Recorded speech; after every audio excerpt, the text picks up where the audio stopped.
है नूर खान बेस पे। It was agreed between them that both sides would stop all firing and military action on land and in the air and sea with effect from 1700 hours Indian Standard Time today.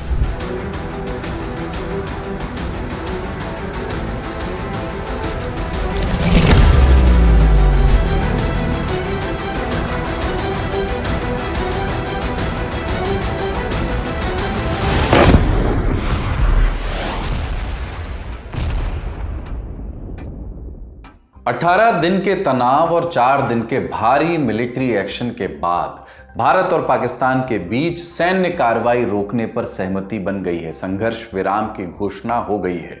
दोनों देशों ने 10 मई की शाम इसका ऐलान किया। Press briefing भी हुई, विस्तार से जानकारी दी गई, लेकिन भारत ने लगे हाथ ये भी साफ कर दिया कि अब सहा नहीं जाएगा। सेना से जुड़े सूत्रों ने बताया कि भविष्य में किसी भी आतंकी हमले को भारत एक्ट ऑफ वॉर मानेगा और उसी हिसाब से उसका जवाब भी देगा। हम युद्ध नहीं चाहते हैं, लेकिन जवाब देना अच्छे से जानते हैं। आज इस पर बात करेंगे कि दोनों देशों के बीच सैन्य कार्रवाई रोकने पर सहमति कैसे बनी और क्या यह सहमति स्थायी है। यह भी समझेंगे कि क्यों हमने अपने प्रेस ब्रीफ में किसी देश को क्रेडिट नहीं दिया, लेकिन पाकिस्तान ने कई देशों की सूची गिनवाई और उन्हें शुक्रिया कहा। नमस्कार, अपन हैं कुलदीप और आप देखना शुरू कर चुके हैं दुनियादारी। Brought to you by Bank of India, Hire and Candid.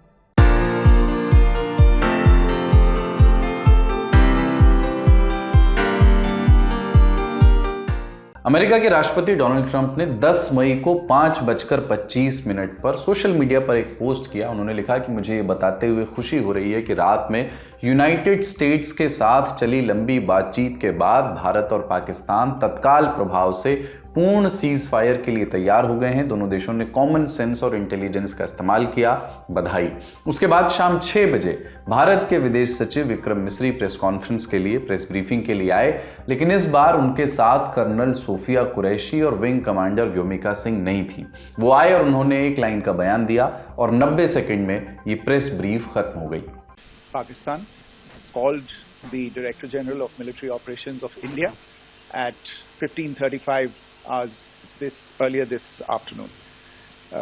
It was agreed between them that both sides would stop all firing and military action on land and in the air and sea with effect from 1700 hours Indian Standard Time today.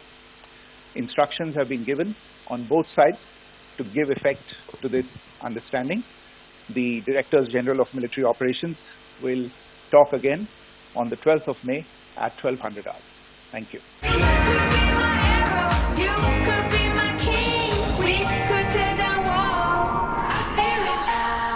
Vikram Misri ने स्पष्ट किया कि हथियार रखने की सहमति जिस phone call पर बनी वो फोन पाकिस्तान के डीजीएमओ यानी director generals of military operations की ओर से आया था। युद्ध या युद्ध जैसे हालात में ये बात याद रखी जाती है कि सफेद झंडा पहले किसने उठाया। Candid dusting powder, 4 skin problems का एक expert solution. Candid dusting powder, हटा खुजली लगा कैंडिड।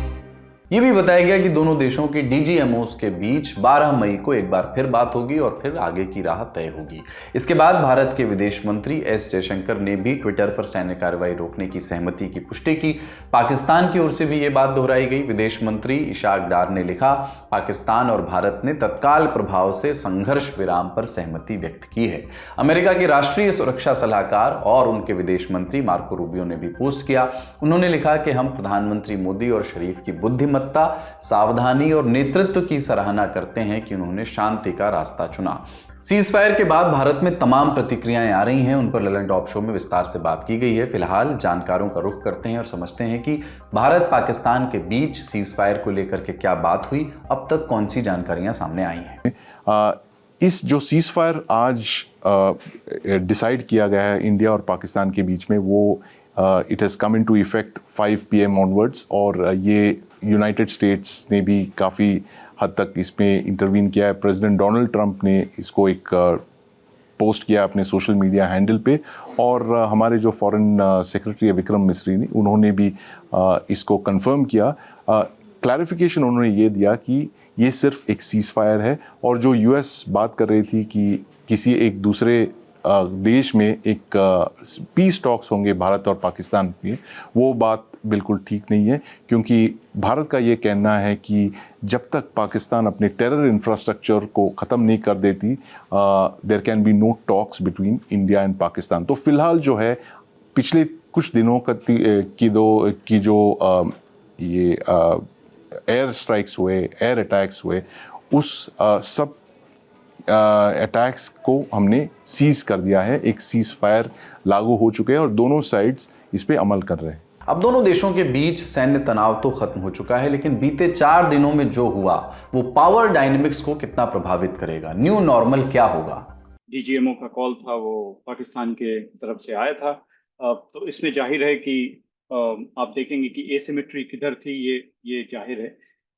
ये यहाँ पे हम कैसे पहुंचे, ये तो एक पहले इसमें ये बात है कि भारत और पाकिस्तान के बीच में भारत का पक्ष ये है और हमेशा रहा है हिस्टोरिकली कि कोई थर्ड पार्टी इंटरवेंशन ना हो। जेडी वैंस का जो ट्वीट था कि हमारा ये मतलब कोई हमारा इससे लेना देना नहीं है, और वहां से लेके ये सरप्राइजिंग ट्वीट तक कैसे आए हैं।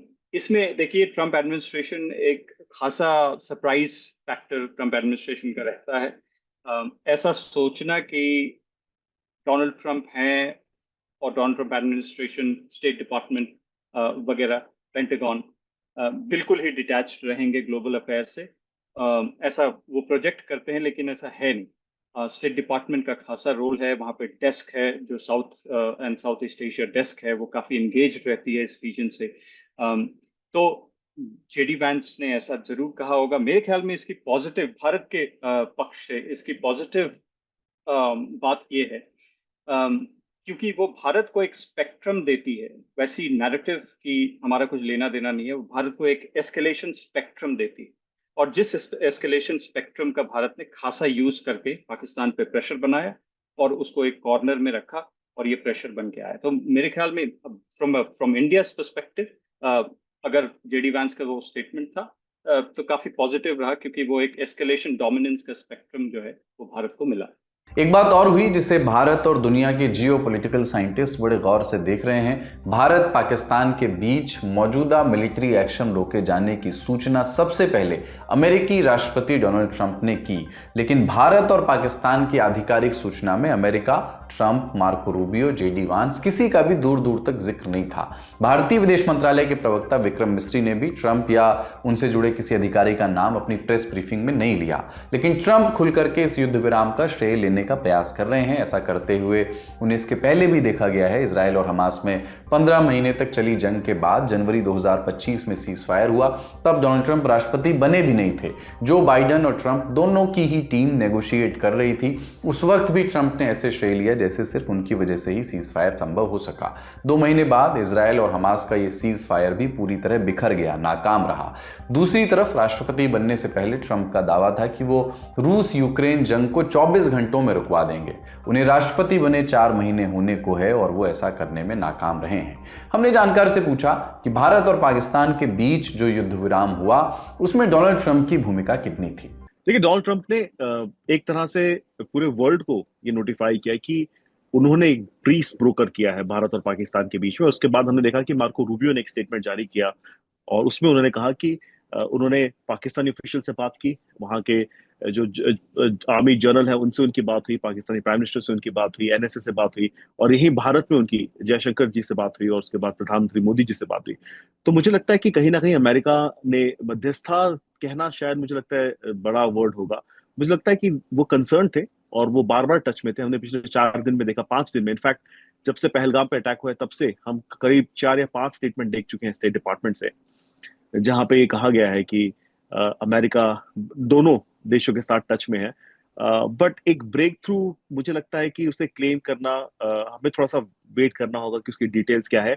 लेकिन जहां तक अमेरिका में यहाँ की भी मीडिया ये कह रही है कि डिटेल्स नहीं पता कि किस तरह पे किया गया है। दूसरा, ये डोनाल्ड ट्रंप के लिए आप देखिए कि जो तीनों वॉर्स हैं, आप रशिया का वॉर देख लीजिए, मिडिल ईस्ट का वॉर देख लीजिए, और जो भारत और पाकिस्तान का छोटा सा वॉर तो अभी तक कहा नहीं गया ऐसे, लेकिन जो भी चल रहा था मुझे लगता है उनके लिए सबसे इजीएस्ट क्लेम करना यही था, क्योंकि रशिया में वो क्लेम नहीं कर सकते विक्ट्री, वो मिडिल ईस्ट के वॉर पे विक्ट्री क्लेम नहीं कर सकते। और जिस तरह के हालात भारत और पाकिस्तान के हो गए थे, भारत ने भी कह दिया था कि अब वो कुछ करेंगे तो हम यहाँ से रिएक्ट करेंगे। पाकिस्तान ने कहा देखिए हमने अपना मिशन कंप्लीट कर लिया है, अब हम कुछ नहीं चाहते, हम कुछ नहीं करेंगे अगर भारत कुछ नहीं करता है तो मुझे लगता है नेचुरली एक सीज फायर की तरफ ये जा रहा था। एक बात और ध्यान देने वाली है, युद्ध विराम के ऐलान के बाद पाकिस्तानी विदेश मंत्री इशाक डार ने पाकिस्तानी न्यूज चैनल जियो न्यूज को बताया कि दोनों देशों के बीच युद्ध विराम समझौते तक पहुंचने की कूटनीति में लगभग 3 दर्जन देशों ने हिस्सा लिया, ऐसा पाकिस्तान कह रहा है। डॉन न्यूज के मुताबिक इशाक अहमद डार ने कहा कि हम दोनों यानी भारत और पाकिस्तान इस पर सहमत हुए, लेकिन जाहिर है कि इन देशों की भी भूमिका थी, ब्रिटेन के विदेश मंत्री डेविड लेमी की भी भूमिका थी। भारत सरकार के किसी मंत्री या अधिकारी ने युद्ध विराम के लिए बातचीत में किसी भी तीसरे देश की मौजूदगी की पुष्टि अभी तक नहीं की है। भारत के लिए पाकिस्तान से जुड़ा कोई भी विवाद हमेशा से द्विपक्षीय रहा है।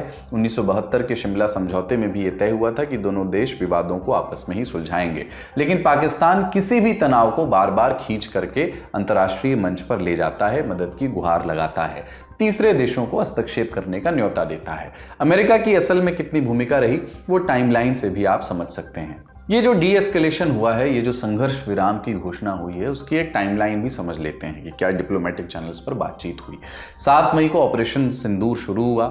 इसी रात भारत ने अमेरिका, ब्रिटेन, सऊदी अरब, यूएई और रूस को इसकी जानकारी दी, जिसमें इस बात पर जोर दिया गया कि हमला सिर्फ आतंकवादी ठिकानों पर किया गया है। हमारे राष्ट्रीय सुरक्षा सलाहकार अजीत डोभाल ने अमेरिका के कहने से विदेश मंत्री मार्को रूबियो से बात की, ऑपरेशन की जानकारी उनको दी। रूबियो ने दोनों देशों से तनाव कम करने की अपील की। रूबियो ने पाकिस्तान के प्रधानमंत्री शहबाज शरीफ से भी बात की, तनाव खत्म करने पर जोर दिया। 8 मई को जयशंकर और रूबियो की फिर से बात हुई। इसी दिन अमेरिका के उपराष्ट्रपति जेडी वेंस का एक बयान आया। उन्होंने कहा कि अमेरिका सीधे इस मामले में हस्तक्षेप नहीं करेगा क्योंकि ये हमारा मामला नहीं है, this is none of our business, ये उनके शब्द थे। रूबियो ने शहबाज शरीफ से भी बात की, सलाह दी कि पाकिस्तान को आतंकवादी समूहों को किसी भी तरह का समर्थन देना बंद कर देना चाहिए और जो समर्थन है उस पर कॉन्क्रीट कार्रवाई, ठोस कदम उठाना चाहिए। 9 मई को मार्को रूबियो ने पाकिस्तान के आर्मी चीफ आसिम मुनीर से फोन पर बात की, कहा कि अगर आप दोनों देश चाहें तो हम मध्यस्थता कर सकते हैं। यह भी एक बहुत अनयूजुअल किस्म का समय था क्योंकि विदेश मंत्री का किसी एक देश के सेना चीफ से बात करना बहुत डिप्लोमेसी के नज़रिए से बहुत आम नहीं माना जाता है। भारत ने अभी तक अमेरिका या किसी भी देश से मध्यस्थता की ना तो अपील की, ना ही इसमें कभी इसमें रुचि दिखाई, ना इसकी पहल की। इस बीच 8 और 9 मई को जब पाकिस्तान ने भारत पर हमले का नाकाम प्रयास किया और भारत ने उसका जोरदार जवाबी कार्रवाई उसके बदले की, इसके बाद पाकिस्तान बैकफुट पर आया। उनके विदेश मंत्री इशाक डार का बयान आता है इसके बाद कि अगर भारत हमले रोके तो हम भी रुकने को तैयार हैं, पाकिस्तान शांति चाहता है। फिर 10 मई को पाकिस्तानी डीजीएमओ से भारत के डीजीएमओ को फोन आता है। फाइनली मिलिट्री एक्शन रोकने पर बात बनती है और दोनों देश इसकी सूचना देते उससे पहले ही डोनाल्ड ट्रंप का ट्वीट आ जाता है और उनकी मध्यस्थता से वो ये दावा करते हैं कि ये सीज फायर हुआ है। 8 मई को अमेरिका कह रहा था कि it is none of our business और 10 मई को वो कह रहा है कि ये हमने ही कराया है। अच्छी बात यह है कि अब सीज फायर हो चुका है, खासतौर से सीमावर्ती क्षेत्रों में रह रहे लोगों के लिए ये राहत भरी खबर है। लेकिन इसका ये मतलब नहीं कि पाकिस्तान से हमारे शांतिपूर्ण संबंध स्थापित हो गए। ये भी नहीं समझना चाहिए कि वो सुधर गया है, उसकी कथनी और करनी के फर्क का इतिहास रहा है। इसलिए पड़ोसी देश की हरकतों पर नजर रखनी होगी, आंखें नहीं मूंद सकते। हालांकि हमने स्पष्ट कर दिया है कि अगर कोई भी आतंकी गतिविधि भारत की जमीन पर होती है पाकिस्तान से तो उसको एक्ट ऑफ वॉर ही माना जाएगा और उसी तरह उसका जवाब दिया जाएगा। अंतर्राष्ट्रीय मंचों पर हमें पाकिस्तान के स्टेट स्पॉन्सर्ड टेररिज्म को उजागर करने के प्रयास भी करते रहने होंगे, क्योंकि ताज़ा कॉन्फ्लिक्ट के दौरान अंतर्राष्ट्रीय मीडिया के एक हिस्से ने पाकिस्तान को विक्टिम की तरह पेश करने की कोशिश भी की। चुनिंदा वो एक ही हिस्सा है लेकिन है। इस लड़ाई की गलत व्याख्याएं करने की कोशिश भी कुछ जगहों से हुई। कुछ मिसालें आपको दिखाते हैं। पहली हेडलाइन है ब्रिटिश ब्रॉडकास्टिंग कॉरपोरेशन की 3 दिन पहले का आर्टिकल है, Kashmir why India and Pakistan fight over it. शब्दशः अनुवाद करें तो उसका अर्थ होगा भारत और पाकिस्तान कश्मीर मुद्दे पर क्यों लड़ते हैं। दूसरी हेडलाइन है अमेरिकी न्यूज चैनल CNN की 1 दिन पहले की हेडलाइन है, Pakistan and India are blaming each other as their Kashmir conflict spirals. तीसरी हेडलाइन है ब्रिटिश अखबार द गार्डियन की 2 दिन पहले की हेडलाइन है, India and Pakistan dispute over Kashmir explained in 30 seconds. इस तरह की कई सारी हेडलाइंस आपको देखने को मिलेंगी और इनसे ये प्रतीत होता है कि मौजूदा संघर्ष की व्याख्या अंतर्राष्ट्रीय मीडिया के एक हिस्से ने कश्मीर मुद्दे के इर्द गिर्द ही कर ली है, जबकि भारत का रुख साफ था कि हमारी लड़ाई आतंकवादियों से है। ऑपरेशन सिंदूर के निशाने पर आतंकी ठिकाने थे, न कि पाकिस्तान के सैन्य प्रतिष्ठान या सिविलियंस।